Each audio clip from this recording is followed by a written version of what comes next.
العالمين والصلاة والسلام على أشرف الأنبياء والمرسلين وعلى آله وصحبه أجمعين.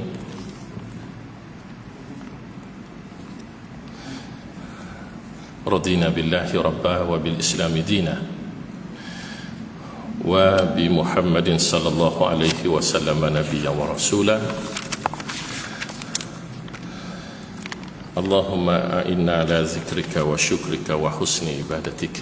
اللهم ألهمنا رشدنا وقنا شر أنفسنا يا حي يا قيوم يا ذا الجلال والإكرام. Jemaah yang diberkati, dirahmati, moga kita semua juga lagi diampuni oleh Allah Subhanahu wa taala. Usikum wa nafsi bi taqwallahi wa ta'atihi faqad fazal muttaqun. Selepas memuji Allah dan selawat pada Nabi sallallahu alaihi wasallam, seperti mana biasa saya mulakan dengan berwasiat, berpesan, nasihat, menasihati sesama kita, bertakwalah kepada Allah dengan sebenar-benar rasa takwa. Kerana yang telah pun berjaya di sisi Allah dunia dan akhirat hanyalah mereka yang bertakwa. Di dunia, bila Allah nak beri kejayaan itu, termasuk juga dalam konteks ujian, kadang-kadang kejayaan itu datang selepas 10 tahun, selepas 20 tahun contoh, baru kita dapat melihat kejayaan tersebut. Kadang-kadang kejayaan tu cuma dalam tempoh sehari itu dapat. Maka kejayaan di dunia itu kita tahulah bagaimana berlaku, dan kejayaan akhirat kita tahu sejurus selepas kita mati, masuk sahaja kita di alam akhirat, bermula dengan alam barzakh, maka kejayaan akan terus kita nikmati bagi orang yang bertakwa. Dan itulah yang Allah pesan dalam Al-Quran. Sekali lagi saya baca juga malam ini, ya ayyuhallazina amanu taqullaha haqqa tuqatih wa la tamutunna illa wa antum muslimun. Wahai orang yang beriman, bertakwalah kamu semua kepada Allah dengan sebenar-benar rasa takwa, dan jangan ada yang mati kecuali setelah betul-betul kamu semua Islam.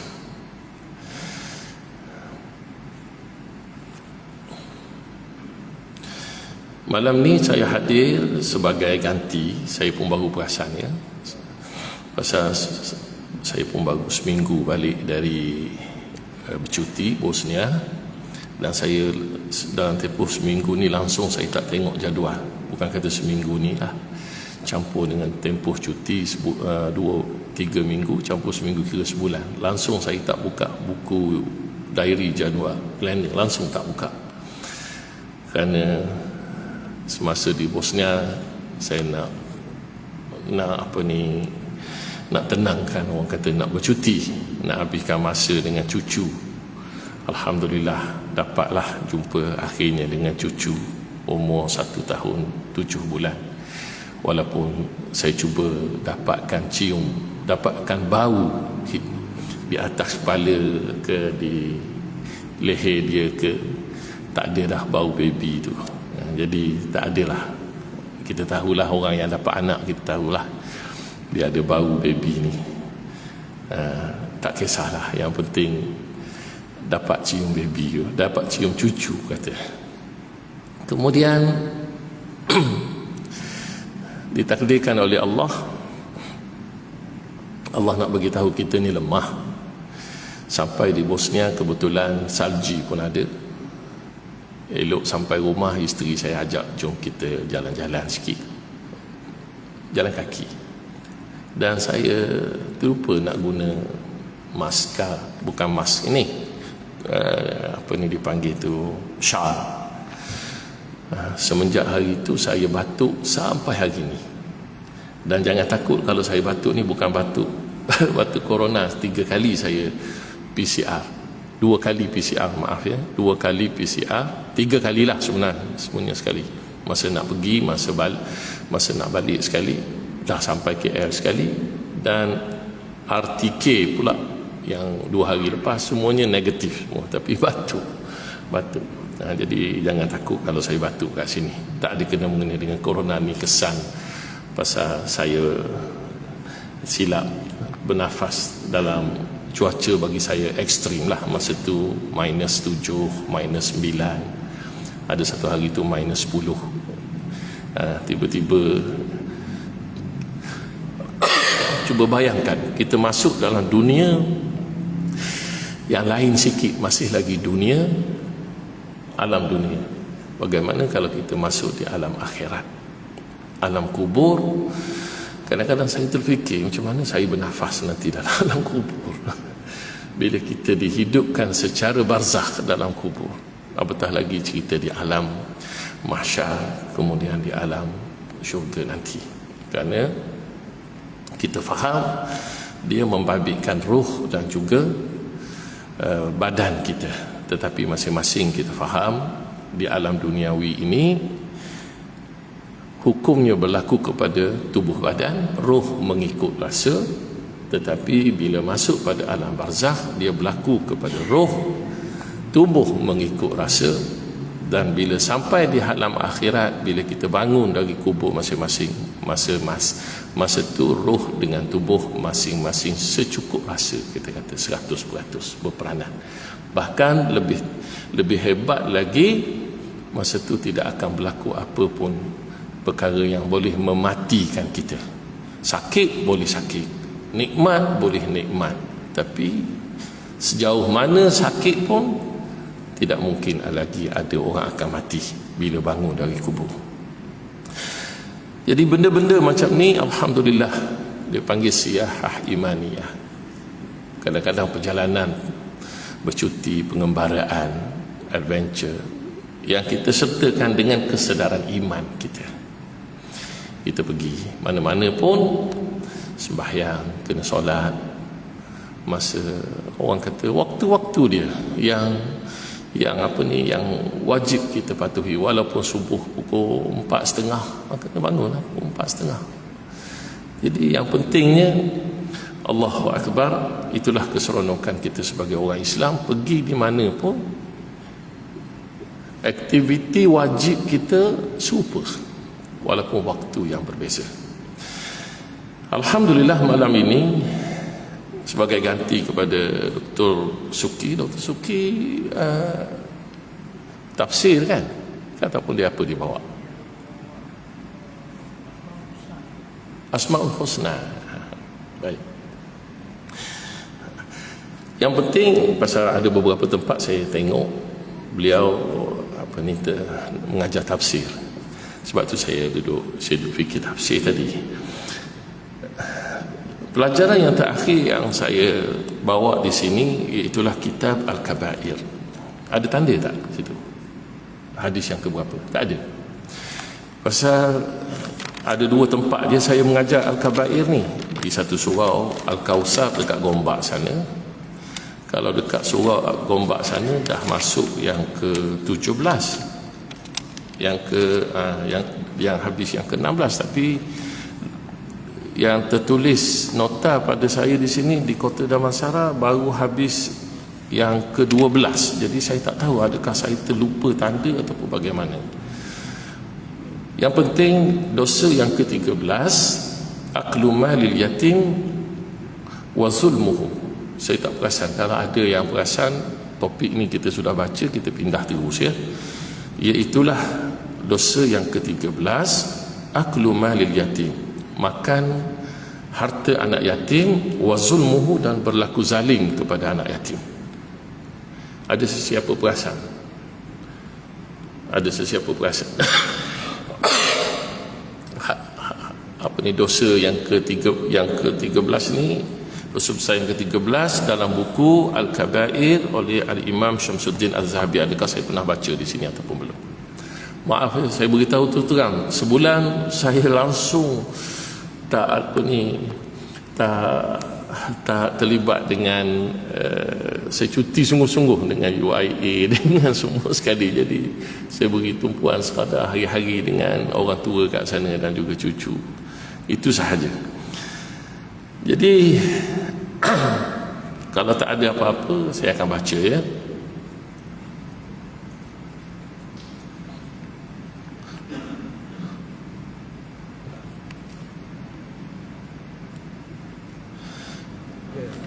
Ya, betul ya.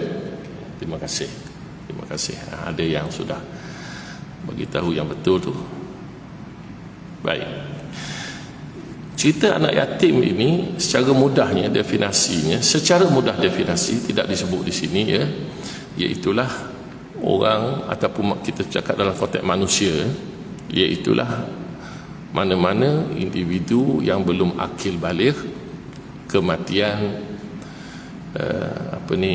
bapa dia, kerana bapa yang menanggung keluarga. Berbeza dengan haiwan, kematian ibu.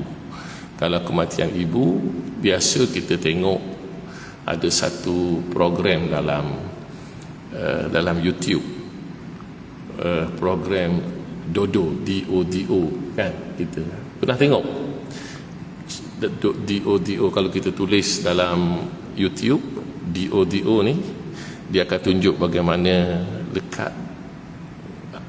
Saya tak tahu kenapa tak berlaku di tempat kita, tapi video-video yang ditunjuk banyak berlaku di negara barat sana, Eropah ataupun Amerika.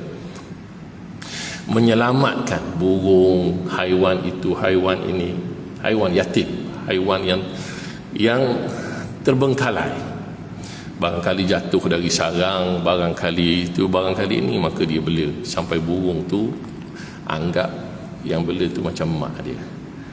Pasal apa? Yang bagi makan ialah ibu. Itu contoh. Bukan tak ada yang bagi makan tu bapa dari kalangan, tapi secara dipanggil, secara mudahnya, secara kebiasaannya ibulah. Tapi anak yatim dalam konteks yang kita baca ini, itulah kematian bapa, yang mana bapa yang bagi makan, bapa yang berusaha, yang mencari nafkah. Dan ada yang lebih berat lagi, itulah kita sebut yatim piatu. Apapun cerita berkaitan dengan yatim ini, bila sebut anak yatim, perkara kalau kita nak tahu hebatnya anak yatim ataupun besarnya dosa menganiayai anak yatim, kita boleh tengok dulu dalam konteks bagaimana perintah Nabi kita kepada anak yatim. Di mana kalau kita, sebelum kita baca ayat Al-Quran ini, Rasulullah SAW ada sebut contohnya, man masaha ra'sa yatimin, siapa yang gosok kepala anak yatim, yakni gosok itu dalam keadaan dengan perasaan rasa ihsan, rasa kasih sayang. Hadis sahih li ghairihi ni, siapa yang rasa kasihan. Biasanya gosok ini, bila logiknya, walaupun benda ni gosok, bila sebut gosok, dia tak bagi apa-apa kalau dalam bahasa gosok, sekadar gosok kan. Tapi kita boleh faham lah, kalau dah gosok tu, orang kata biasanya kita hulurkanlah apa yang patut dengan kadar yang kemampuan kita. Kalau kita ada RM1, RM2, dah kita tahu anak yatim, kita gosok kepala dia, kerana melaksanakan secara lafaz yang disebut oleh Nabi, man masaha ra'sa yatimin, siapa yang gosok kepala anak yatim, lam yamsahhu illa lillah, dia tak gosok kecuali lillah, sungguh lillah, kana lahu bi kulli sya'ratin marrat 'alaiha yaduhu hasanatun, maka dengan setiap satu urat apa dia dipanggil, satu urat rambut, sehelai rambut, satu helai rambut itu dia akan dapat banyak kebaikan, pahala. Dengan satu dia dapat banyak kebaikan. Dalam konteks kebaikan, kita dah acap kali tahu, Islam Allah gandakan 10 bahkan lebih, hingga 700 kali ganda, bahkan lebih dari itu. wa man ahsana ila yatimatin aw yatimin indahu kuntu ana wa huwa fil jannati kahataini wa qarana baina isba'aihi as-sabbabati wal wusta. Rasulullah kata sesiapa yang ada anak yatim dia buat baik, ihsan. Ihsan, kita fahamlah konsep ihsan, maka dia dengan aku dalam syurga sangat dekat. Rasulullah kata seumpama dua jari ini. Lalu Rasulullah tunjuk jari as-sabbabah, jari telunjuk, wal wusta, dan jari ini Nabi tunjuk. Maknanya bila sebut yang ini dengan yang ini, dia tidak ada perantaraan dia dengan Nabi SAW. Baik, itu kita bercakap supaya kita bagi tahu kedudukan anak yatim. Dengan sebab besarnya seseorang, hebatnya seseorang, jika menganiayai seorang yang hebat di sisi Allah, maka begitulah dia akan jadi, kita faham secara terbaliknya, besar juga dosa kalau kita menganiayai. Seperti mana contohnya hebatnya Masjidil Haram, Kaabah, kan, berbanding dengan masjid ini. Kalau ada orang datang simbah cat, contohnya, dosa besar kerana dia melakukan sesuatu khianat ke atas rumah Allah. Tapi disebabkan Masjidil Haram itu satu masjid yang lagi sangat hebat, secara mudahnya kita bercakap begitu, maka siapa yang mengotori ataupun mencemari Kaabah secara khusus ataupun Masjidil Haram secara lebih besarnya, makanya dosanya lagi besar di sisi Allah Subhanahu wa taala. Qala Allah Ta'ala innal ladzina ya'kuluna amwalal yatama zulma. Lupa nak buka yang terjemahan di sini. Kalau ikut terjemahan ni pun betul, pasal ada tanda ni kat sini. Innal ladzina ya'kuluna amwalal yatama zulman innama ya'kuluna fi butunihim nara wa sayaslawna sa'ira. Ayat ni Allah kata sesungguhnya orang yang memakan harta anak yatim secara zalim, maknanya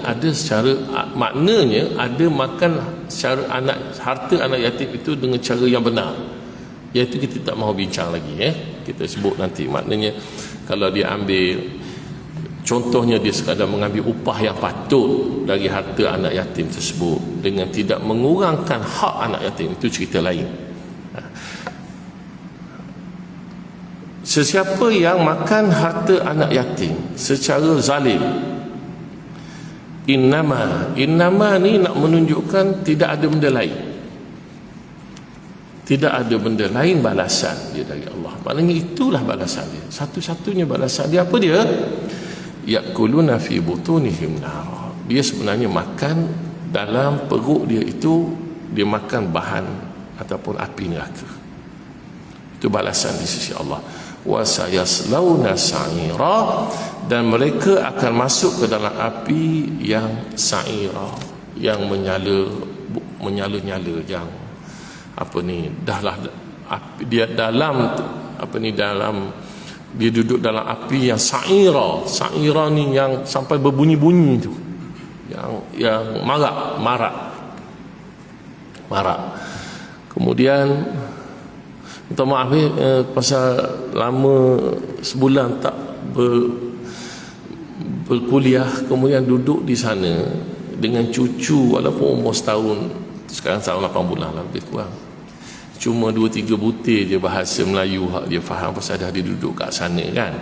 Hak dia faham diam, bila saya suruh dia diam, ayam dia faham lah, pasal mak dia duduk sebut ayam.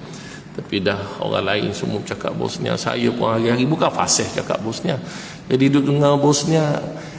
Jadi sampai balik ni pun masih duduk, tak pergi ke mana, masih duduk kat rumah.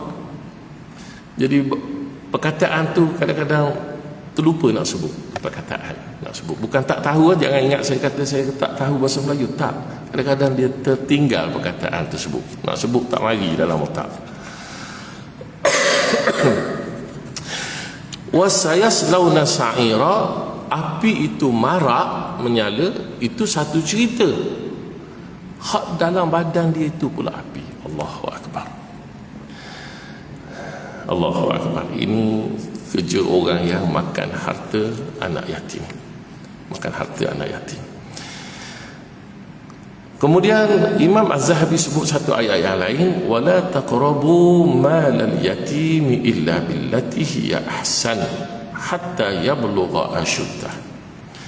Dan janganlah kamu dekati harta anak yatim kecuali dengan cara yang lebih bermanfaat, yang lebih bermanfaat, bukan dengan cara yang bermanfaat. Allah tak kata dengan cara yang baik, illa billati huwa huwa khair ataupun huwa hasanun, tapi Allah guna perkataan ahsan. Dipanggil lafaz ismu tafdil, dipanggil, maknanya melebihkan, lebih baik. Comel lebih comel, kuat lebih kuat. Maknanya orang yang nak menguruskan anak yatim ni, nak menguruskan anak yatim, tak kira dari kalangan ahli keluarga ataupun mereka yang terlibat dalam konteks organisasi secara swasta, kan, swasta mungkin boleh saya sebut, lupa perkataan dia, dan agensi kerajaan, mereka ni mesti orang yang betul-betul terpilih yang sangat hebat. Illa billati hiya ahsan, kerana yang terbaik sahaja boleh berkhidmat dengan cara yang terbaik.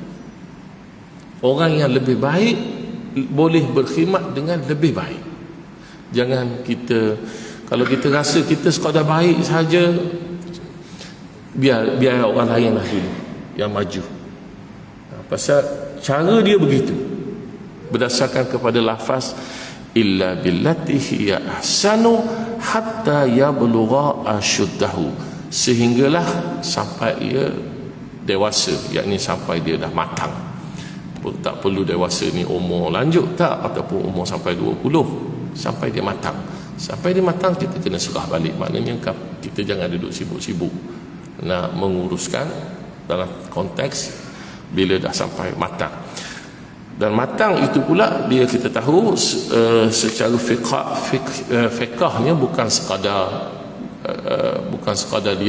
dia bermimpi dia mukallaf. Kerana ramai juga yang masih mukallaf, tapi tak tahu kepala ekor, kata orang tua. Mukallaf tapi tak tahu kepala ekor lagi, tak tahu nak menguruskan duit, kan, masih lagi. Yang itu kena kebijaksanaan. Abu Sa'id Al-Khudri meriwayatkan bahawa Rasulullah bersabda dalam hadis Mi'rajnya. Hadis ini kalau berdasarkan riwayat ni diberitahu dhaif jiddan, ya, hadis ni. Hadis ini adalah hadis yang diriwayatkan oleh Imam Al-Baihaqi. Tiba-tiba aku berjumpa dengan orang yang telah diserahkan kepada beberapa malaikat yang membuka paksa mulut mereka.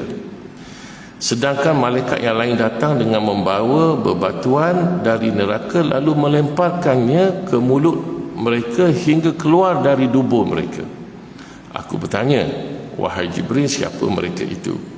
Jibril menjawab, mereka adalah orang yang memakan harta anak yatim secara zalim. Sebenarnya mereka itu menelan api sepenuh perut mereka. Hadis ini kalau di sini disebut dalam buku ni, dia ada dua kat saya,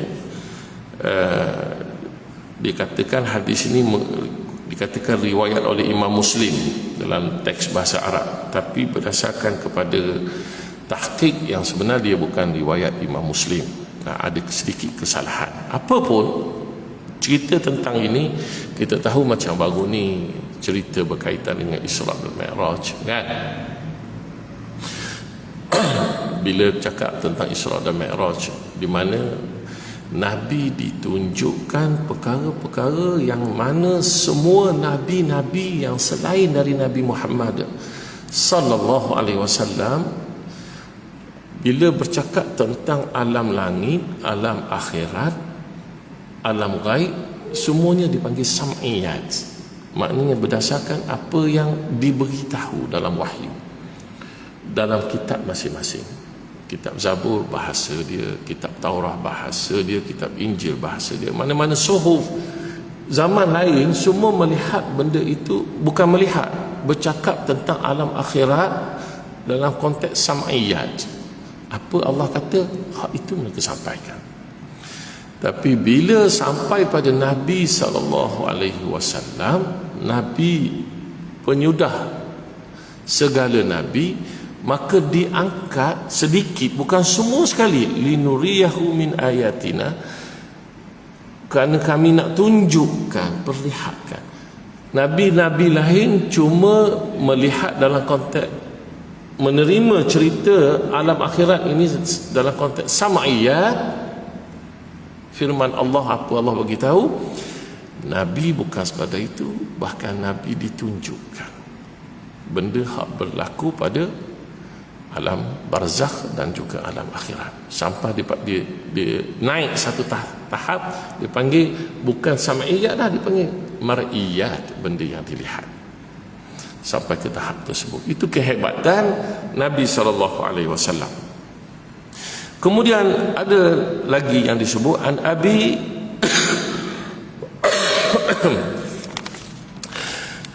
an Abi Hurairah, ya, disebut di sini.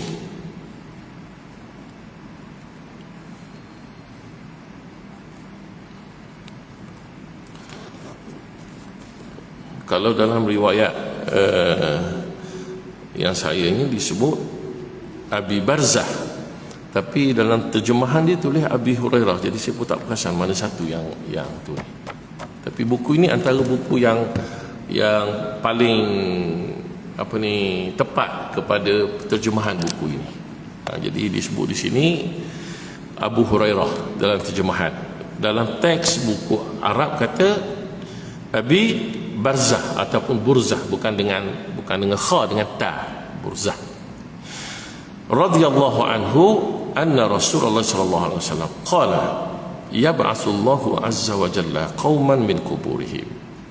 Bila sampai masa Allah bangkitkan satu kaum, masyarakat, nak cerita ramai benda ni, ya, masyarakat keluar dari kubur mereka, takhrujun nar min butunihim, keluar api dari perut mereka ni, keluar dari kubur dengan keadaan api keluar dari badan mereka, tubuh, perut mereka.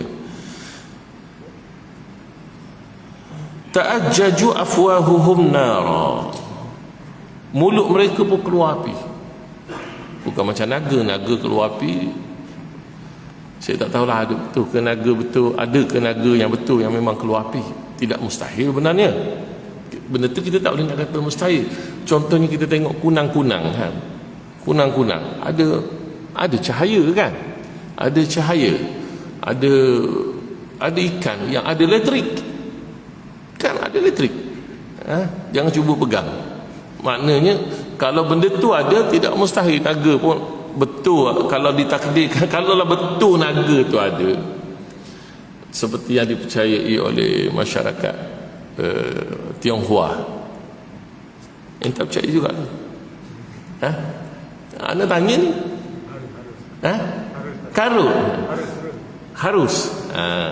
Jangan sebut dua kali harus Ustaz. Cukup. Harus. Saya ada seorang pelajar dulu, saya lupa dia, nama dia Amir, tak silap saya. Bila saya tanya dia dalam kelas kat UAE, kamu nama apa? Amir Ustaz. Dia bercakap, dia ulang, Amir Ustaz. Saya pun panggil, saya tahu nama dia Amir, tapi sebagai pendidikan, bila sampai soalan kat dia, saya panggil Amir. Dia pun tercengang. Dia kata, bukan, nama saya bukan Amir Ustaz. Tapi tu nama kamu apa? Amir Ustaz. dia ulang juga dua kali. Dia ulang dua kali. Nak habis ke satu semester tu tak sempat lah. Akhirnya dia boleh berubah. Pasal saya duduk tegur dia. Amir, ya saya Ustaz. Apa nama kamu? Hari-hari saya duduk tanya, kan. Amir.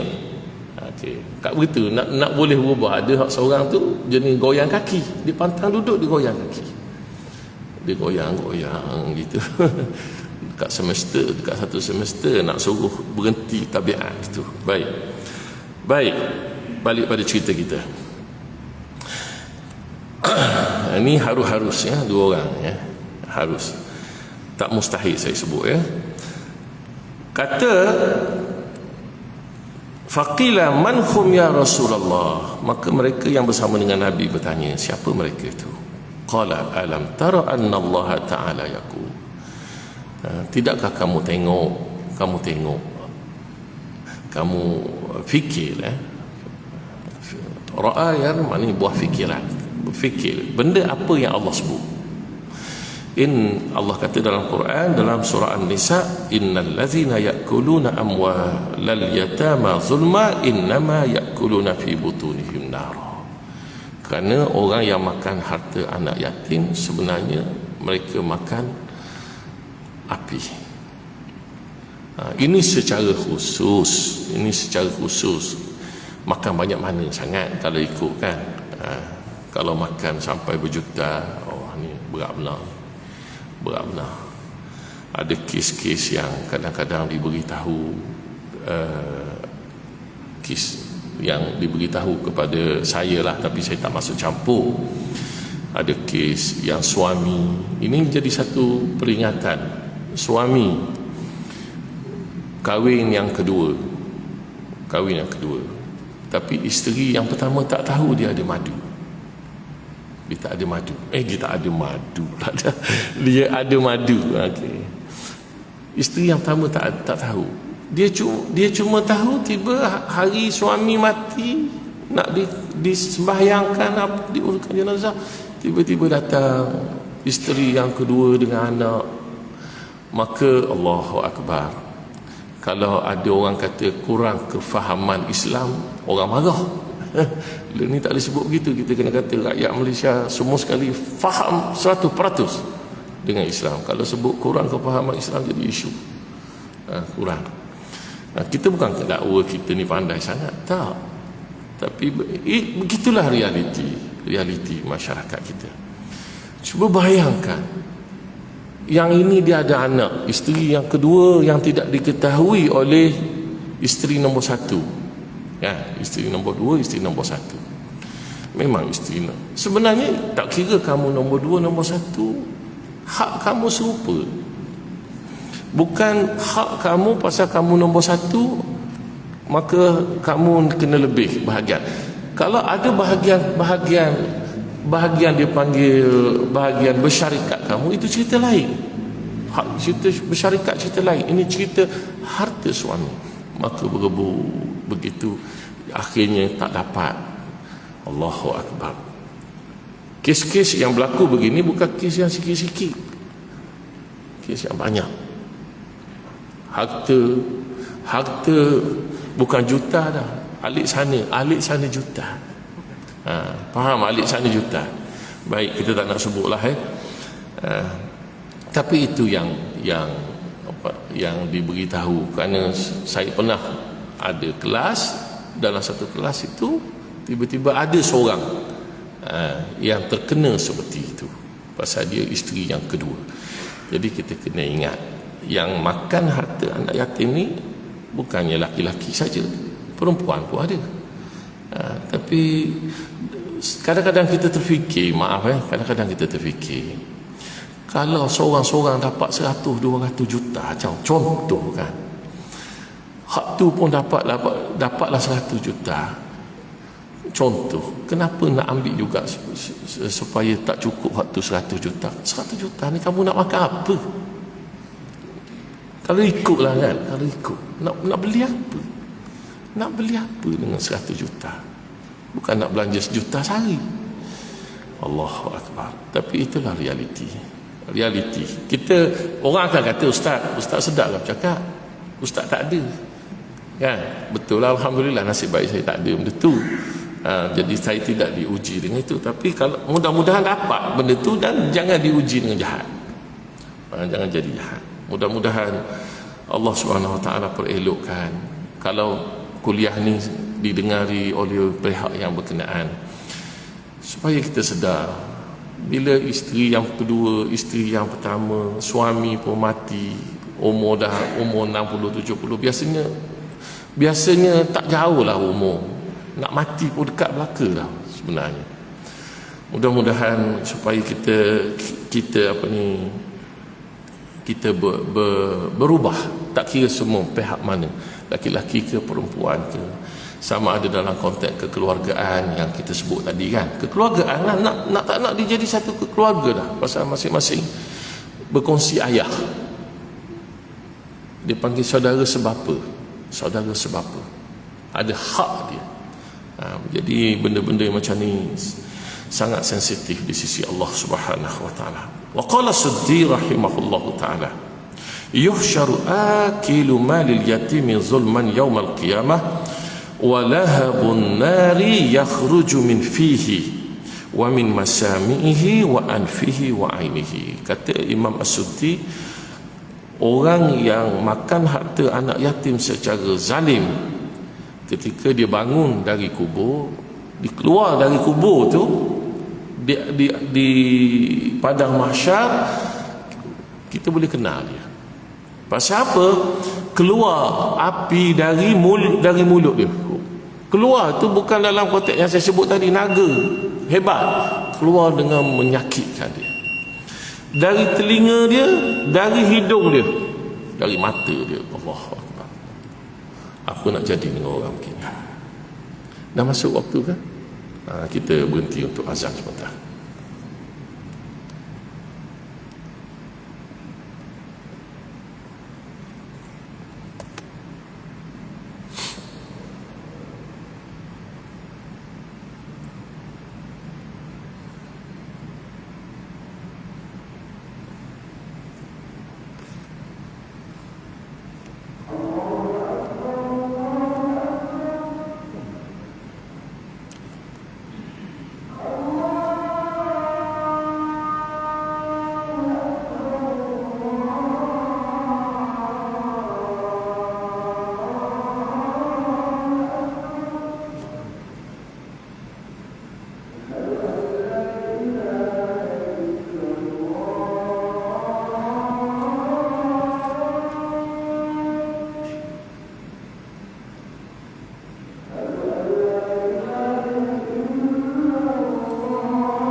Berapa minit lagi?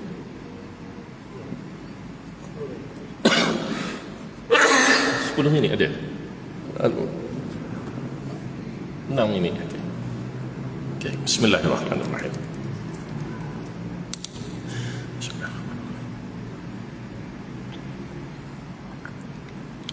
Saya nak balik sikit kepada apa yang ditulis oleh Dr. Abu Yazid Salamah. Dr. Abu Yazid Salamah ini dia antara buku dia, salah satu buku dia Al-Wajiz fil Mirath. Dia salah seorang dari ulama besar di Universiti Al-Azhar. Dr. Abdul Yazid Salamah dia kata innal yatim minal hayawan. Yatim bila kita bercakap tentang haiwan, huwa man faqada ummahu, mana-mana haiwan yang kehilangan ibu dia. Maknanya sama ada mati ataupun kehilangan lah. Biasa faqada ni kita gunakan untuk yang mati. Al-faqid biasanya maknanya orang yang sudah matilah. Amma al-yatim minal insan huwa man faqada abahu. Yatim manusia ialah orang yang kehilangan bapanya, kematian bapanya. Wa adhafa Salamah, yakni Dr. Salamah tambah fi al-bathi al-mubashir, dalam satu siaran secara langsung TV disebut lil Azhar Syarif dan ala Facebook, melalui Facebook. Ini benda yang maklumat tambahan. Annal yatima minat tayr, tapi burung kita ada haiwan, kita ada manusia, kita ada burung. Huwa man faqada ummahu wa abahu, yang kehilangan dua-dua sekali, mak dan bapa dia. Fa idza faqada al-insanu ummahu yusamma latim. Itu bahasa yang kita tak guna. Orang Arab pun tak guna, tak semua orang tahu. Tapi dalam konteks fiqh kata Syekh Abul Yazid Salamah kata manusia, mana-mana orang yang kematian ibu dia. Kalau ayah mati dipanggil yatim. Kalau mak yang mati dia panggil apa? Disebut satu lafaz latim dengan L. Y itu ditukar jadi L, lam, latim. Tapi tadi dengan ta, ya ta ya ma, yang ni dipanggil lam, ta, lam, taf, ya mim, latim. Bagi manusia yang kehilangan ataupun kematian ibu dia. Wa man faqada ummahu wa abahu fa huwa qati'. Tapi yang yatim piatu maknanya kehilangan kedua-dua, dalam bahasa Arab dia ada satu lafaz dipanggil qati', yang terputus langsung harapan, yang terputus. Yang ini yang disebut dalam konteks lupa saya nak bagi tahu awal tadi, apa yang nama-nama itu dalam konteks fiqh, Baik, kita bercakap dalam konteks pelajaran dosa-dosa besar. Qala al-ulama fa kullu waliyin li yatimin idza kana faqiran.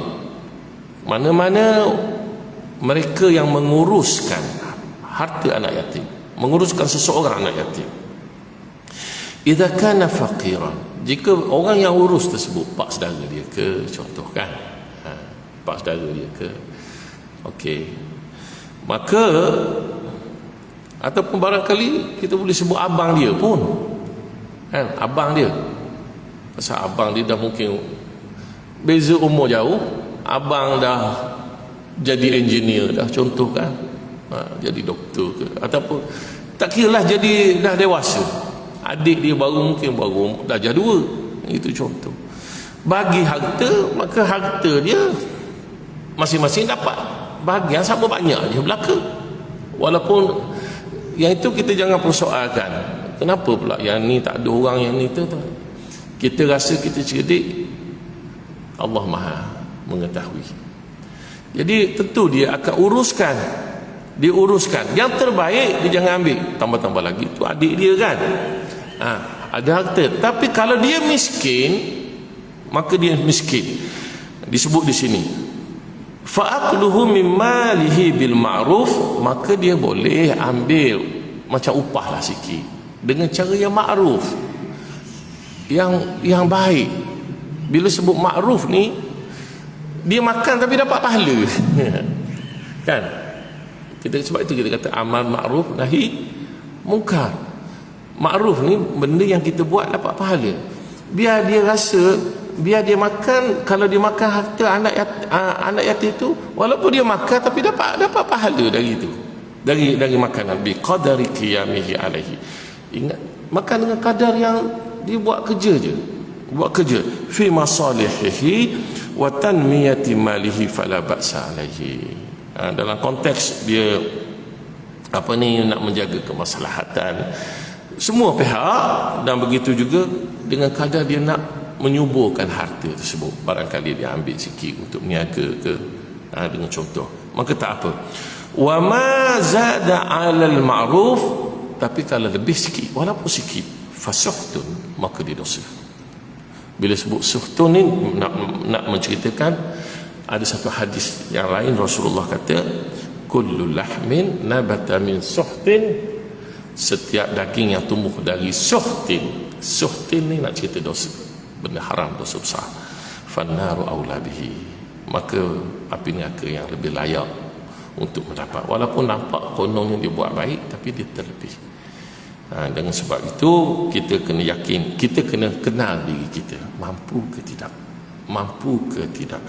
Kata dalam, saya tutup dengan hadis Nabi, dengan ayat Al-Quran surah An-Nisa, wa man kana ghaniyan falyasta'fif. Allah Subhanahu wa taala berfirman, barang siapa di antara kamu yang mampu, ghaniyan, kaya, dia tak perlu, falyasta'fif, walaupun dia menguruskan harta anak yatim, jaga maruah diri dia, jangan ambil upah walaupun sikit. Wa man kana faqiran, siapa yang menguruskan anak yatim, dia pun miskin, falyakul bil ma'ruf, Allah kata kamu makanlah dengan ma'ruf. Subhanakallahumma wa bihamdika asyhadu an la ilaha illa anta astaghfiruka wa atubu ilaik. Allahumma ighfir lana dhanbana kullahu diqqahu wa jallahu wa awwalahu wa akhirahu wa alaniyatahu wa sirrahu. Subhana dzal jabarut wal malakut wal kibriya wal azamah. Rabbi ighfir li, Rabbana ighfir lana wa liwalidayna warhamhuma kama rabbayana shighara, wa lil mu'minina wal mu'minat wal muslimina wal muslimat al ahya'i minhum wal amwat. Rabbana innaka sami'un qaribun mujibud da'wat. Wa sallallahu ala sayyidina Muhammad wa ala alihi wa sahbihi wa baraka wa sallam, walhamdulillahi rabbil alamin. Amin. Taqabbalallahu.